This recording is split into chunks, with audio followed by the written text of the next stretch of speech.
Ejercicios de circuitos en corriente alterna. Bueno, a continuación vamos a resolver el primer ejercicio en corriente alterna. ¿Qué es la pregunta? La pregunta es calcular Bx. Bx es el voltaje de la resistencia de 10 ohmios. Y muy aparte de eso, también se nos pide que calculemos el factor de potencia del circuito. Es decir, cuál es el factor de potencia de todo el circuito. Entonces, ¿cómo es que se resuelve? En primera instancia, se debe verificar que todos los datos sean semejantes, es decir, todos tienen que estar en ohmios. Entonces, claramente aquí el capacitor es una reactancia, ya está en ohmios. El inductor también ya está en ohmios. Otra reactancia inductiva ya está en ohmios. Sin embargo, el dato del voltaje es eh, un dato que está en el sistema polar. Entonces debemos convertirlo a rectangular para que pueda hacerse operaciones con los otros datos de las resistencias y los elementos reactivos. Si nosotros convertimos 20 con un ángulo de menos 90 grados a rectangular, el resultado seguramente va a salir solamente menos 20 J voltios. Entonces se va a trabajar con este dato, menos 20 J voltios. Tenemos el circuito, entonces tenemos que aplicar un método de resolución para poder responder las preguntas. El método más aplicado, más usado es el de mallas.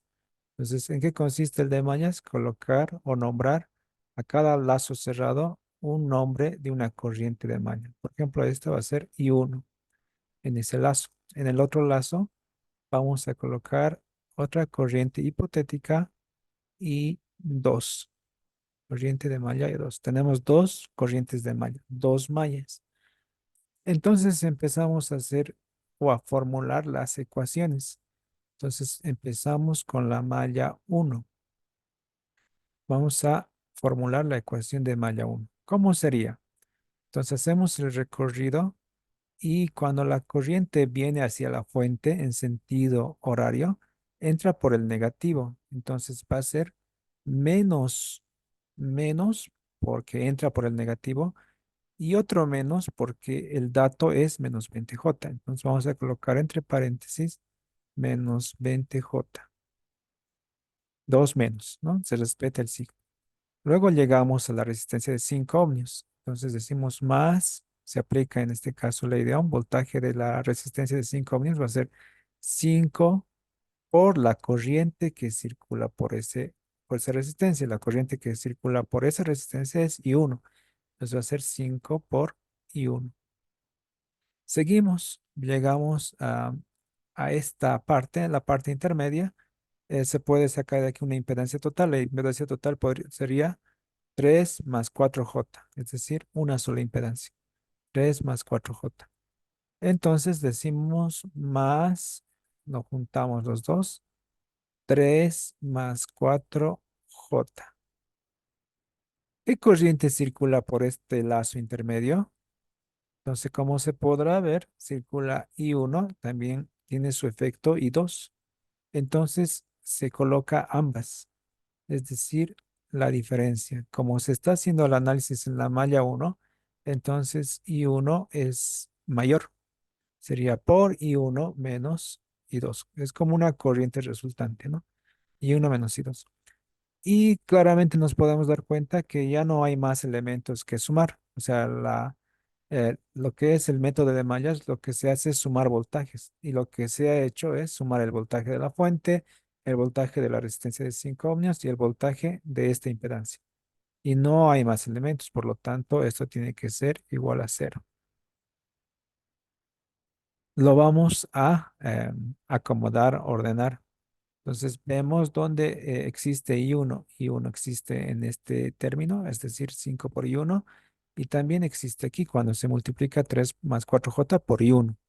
Entonces, sumamos la parte real. 5 más 3 es 8. Entonces aquí sería 8 más 4J. Y le corresponde I1. O sea, estamos agrupando, ¿no? Entonces, los términos que contienen I1 se suman tanto la parte real como la parte imaginaria. El 4J no tienen con quién sumarse, entonces queda 4J. Ahora buscamos la variable i2. ¿Quiénes contienen i2? Se puede notar que cuando se multiplica 3 más 4J por i2 es cuando aparece i2. Y si multiplicamos esos valores, entonces vamos a tener que 3 más 4J por menos i2, tenemos un negativo. Ese negativo va a hacer que cambien los signos en la impedancia. Es decir, vamos a colocar más menos 3 menos 4J. ¿Por qué menos? Por este signo de aquí, porque es menos i2.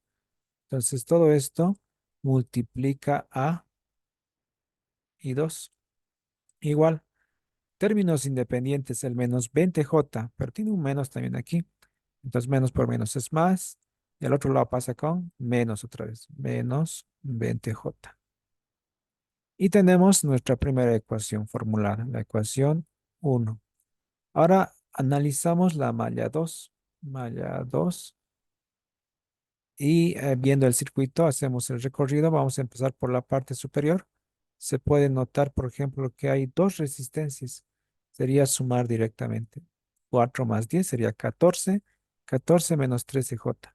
Entonces anotamos 14 menos 13J. Por ahí circula solamente la corriente I2, ¿no? De toda esta rama. Hemos juntado 4 más 10, 14, 14 menos 3J, 13J, y le corresponde una corriente o circula por todo ese lazo I2. En la parte intermedia tenemos otra impedancia. Juntándolo sería 3 más 4J.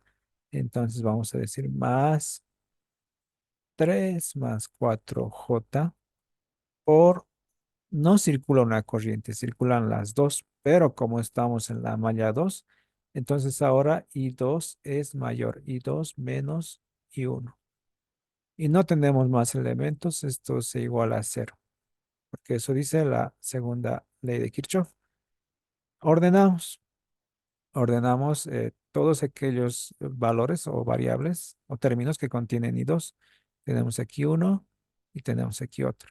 Pues si nosotros sumamos parte real y parte imaginaria con parte imaginaria, vamos a ver cuánto sale. Por ejemplo, 14 más 3 sale 17, pero antes de seguir, primero se anota la variable i1. Por ejemplo, I1 aparece cuando multiplicamos 3 más 4J por menos I1. Y eso da como resultado el mismo valor, pero multiplicado por el signo negativo. Eso quiere decir menos 3 menos 4J por I1.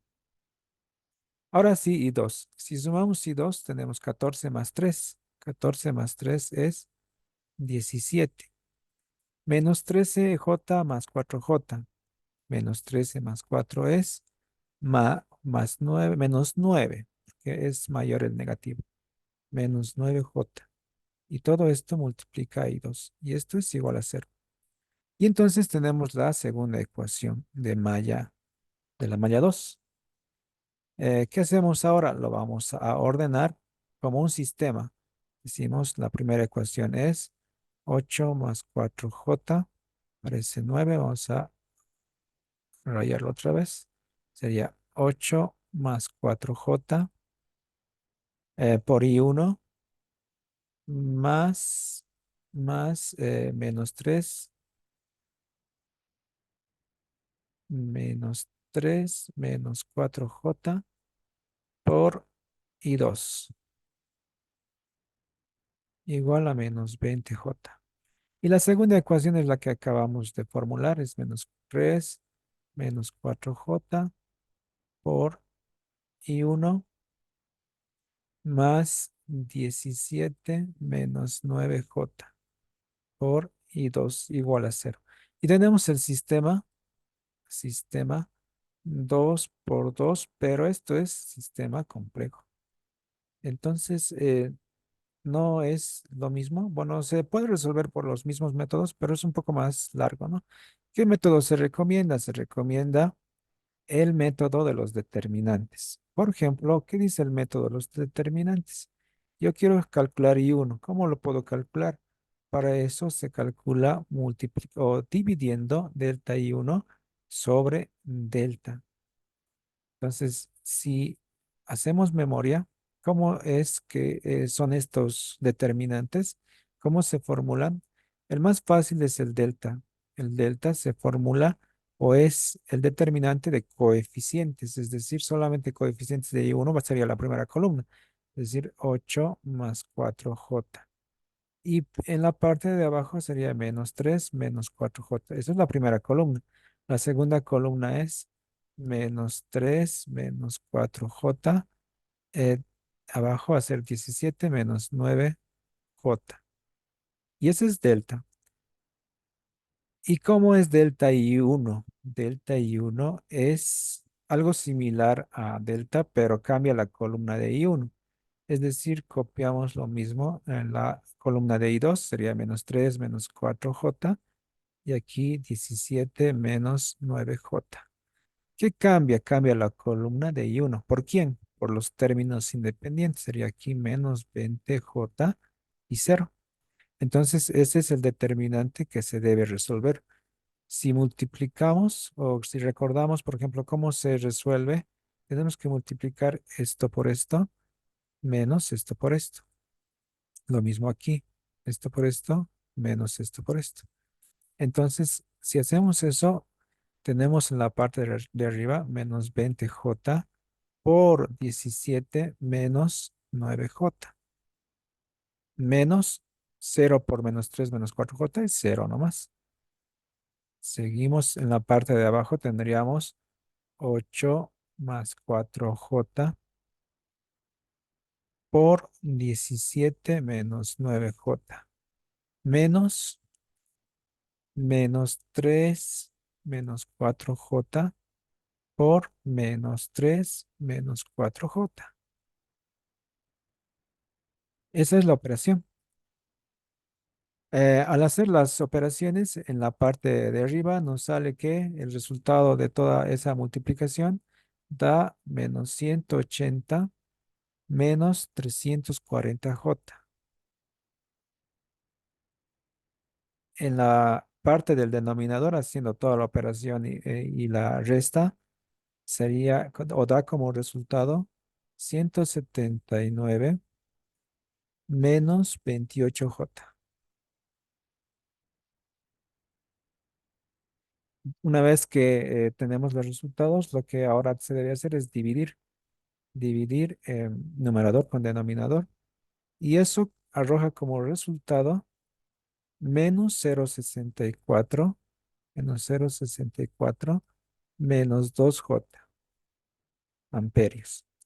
¿Y qué es esto? Esto es I1. Ya tenemos I1. Si tenemos I1, ahora tenemos que calcular I2. ¿Cómo calculamos I2? De la misma forma, con determinantes. Entonces decimos, quiero saber cuánto vale I2. I2 es delta veces I2 sobre delta. ¿Cómo es delta I2? Recordemos que solo cambia la columna de I2. Entonces nos fijamos en delta. Delta es 8 más 4J. La siguiente columna, la siguiente fila es menos 3 menos 4J. ¿Y qué se coloca en la columna de I2? Se coloca el término o los términos independientes, es decir, menos 20J y cero. Ahora, delta no es necesario calcular para lo que es I2 porque ya se conoce cuánto es delta. Es 179 menos 28J. Solamente repetimos eso porque ya lo tenemos. 179 menos 28J. Y operamos en la parte de arriba. Tenemos que multiplicar 8 más 4J, que multiplica a 0, menos 20J, que multiplica a menos 3 menos 4J. Esto está dividido entre 179 menos 28J. Sabemos que cualquier número multiplicado por 0 se anula y tendríamos solamente esta operación. Al multiplicar, nos da como resultado 80 menos 60J y dividido entre 179 menos 28J.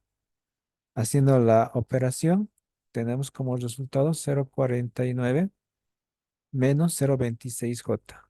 Menos 0,26J. Entonces, venimos por aquí, anotamos 0,26J amperios.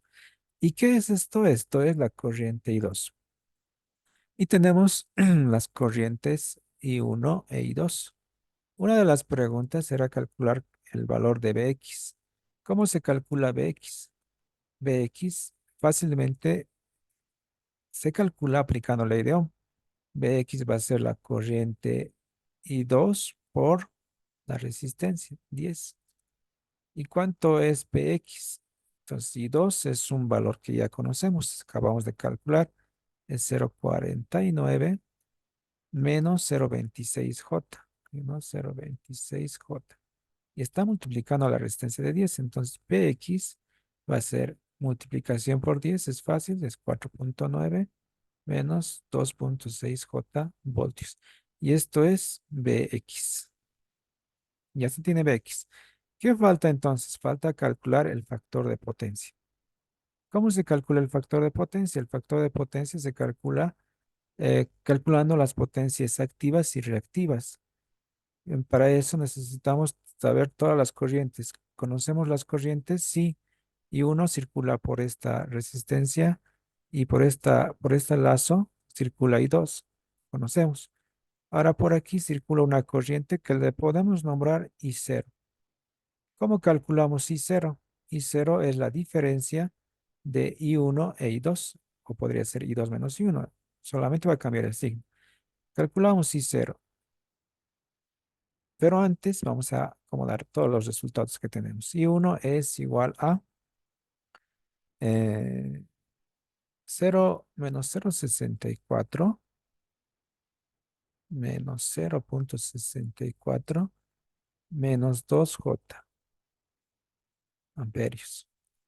Y 2 es igual a 0,49 0,49 menos 0,26 menos 0,26J amperios.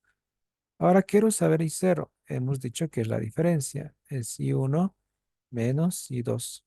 Si restamos, esto va a ser menos 0,64 menos 2J, que resta a I2, que es 0,49 menos 0,26J. ¿Cuánto sale I0? Haciendo la resta, I0 sale menos 1,18 menos 1,18 menos 1,74 menos 1,74J. Ya está. Tenemos todas las corrientes. Lo que hacemos a continuación es convertirlo a polar. Si lo convertimos a polar eso con la ayuda de la calculadora o con trigonometría, esto nos va a dar con un valor que es 12,12 con un ángulo de menos 109. Menos 109 punto algo, ¿no? Punto algo, amperios. Y dos en polar es 0,55 con un ángulo de menos 27,4 menos 27,4 amperios. Y cero es igual a 2,10 con un ángulo de menos 124 grados amperios. Y tenemos ahí las corrientes en polar. ¿Para qué? Para poder calcular las corrientes eficaces. ¿Cómo se calculan las corrientes eficaces? Y eficaz de uno, por ejemplo. Es fácil, es solamente dividir la parte de la magnitud entre raíz de 2. Es decir, 2,12 entre raíz de 2.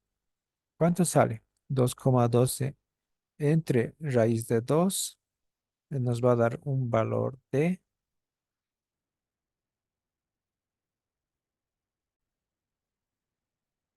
da como resultado 1,5 amperios.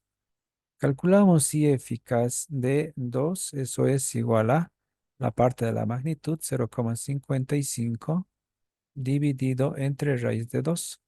Y eso da como resultado 0,39 amperios. Y también tenemos que calcular la corriente eficaz de I0. I0, lo vamos a hacer aquí abajito. I0 eficaz o I eficaz 0 es igual a 2,10 entre raíz de 2. Recuerden, la magnitud es lo que se toma en cuenta, es decir, 2,10, aquí 0,55. Esto da como resultado 1,48 amperios. Ya está, tenemos las corrientes eficaces. Una vez que tenemos las corrientes eficaces, ahora calculamos potencias. Potencias activas y reactivas. Activas son aquellas que se producen en las resistencias, es decir, la de 5 ohmios sería una activa. Entonces aquí abajo vamos a colocar por separado potencias, potencias activas.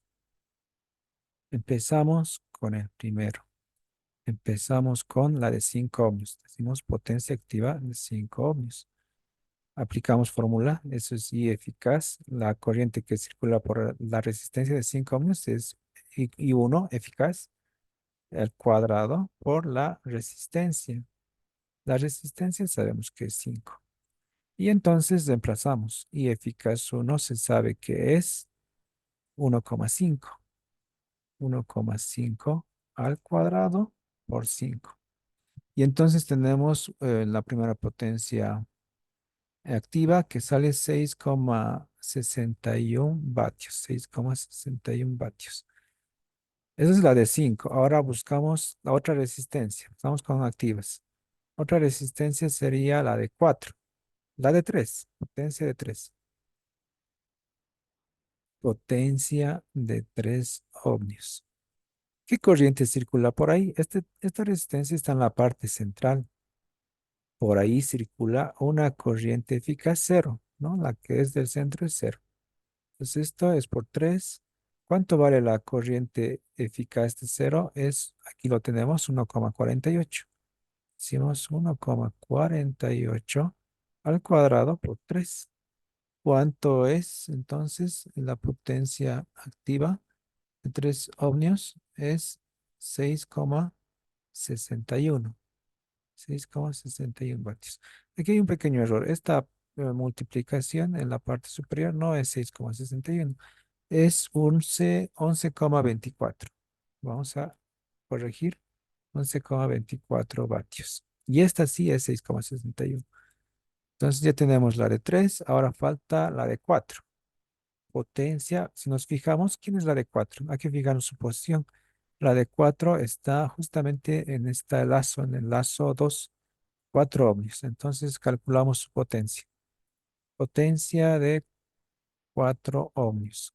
¿Qué corriente circula por ahí? Circula I eficaz 2. La resistencia es 4. Esto tiene que ser al cuadrado, no olvidar. Al cuadrado. Esto es igual a I eficaz de 2. Hemos calculado que es 0,39. Pues colocamos 0,39 por la resistencia que es 4. Y la potencia de 4 ohmios sale 0,61 vatios.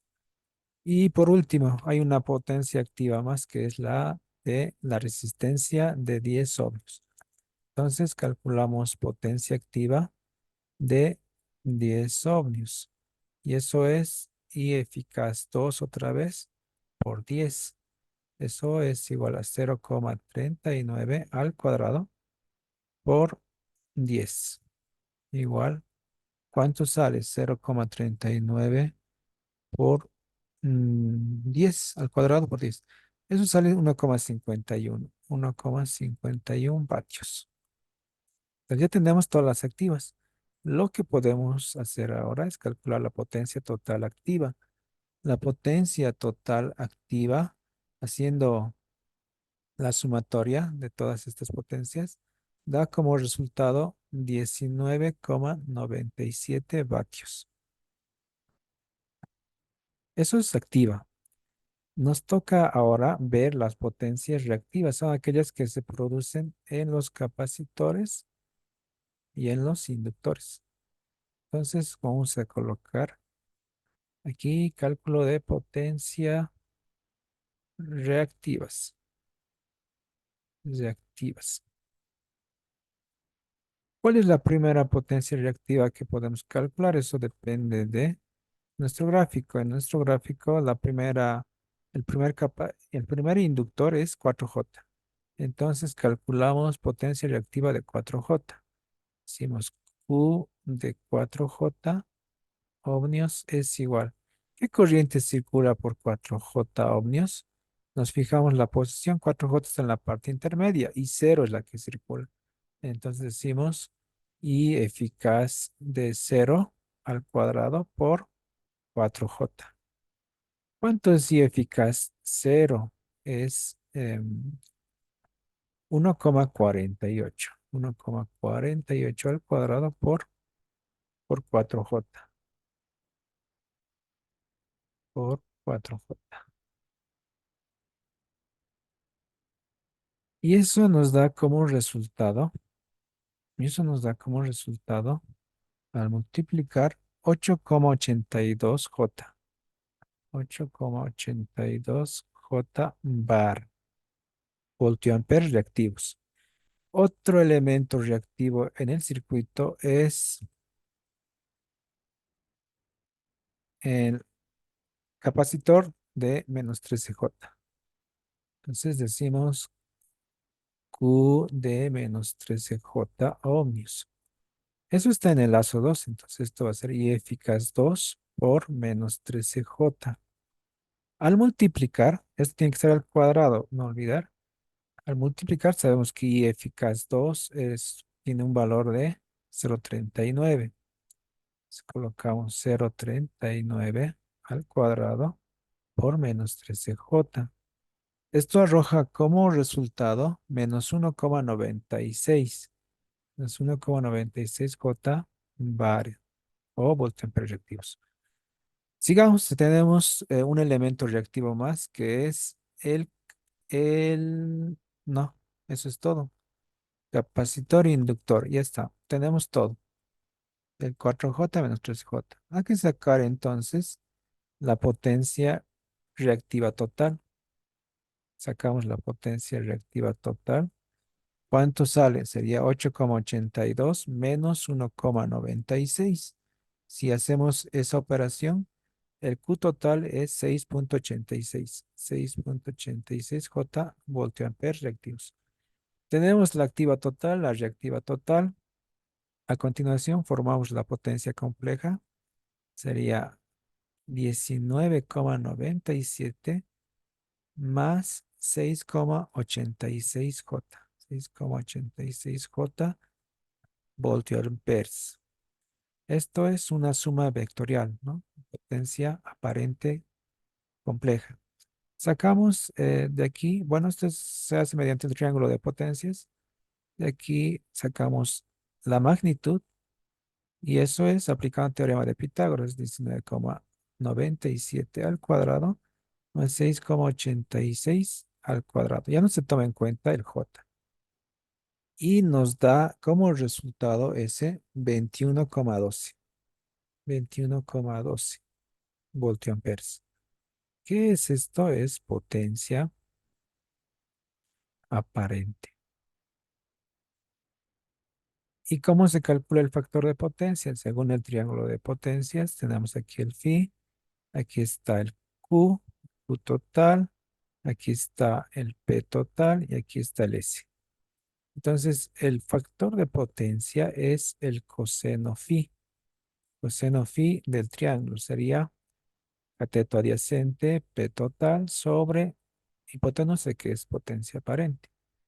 Entonces, P total es 19,97 dividido entre S, que es 21,12. Y haciendo la división, tenemos que el factor de potencia es 0,95. Y esto es, si es positivo la potencia reactiva, quiere decir que esto es en atraso. Y ya está. Se calcula el factor de potencia y con eso se ha concluido el ejercicio.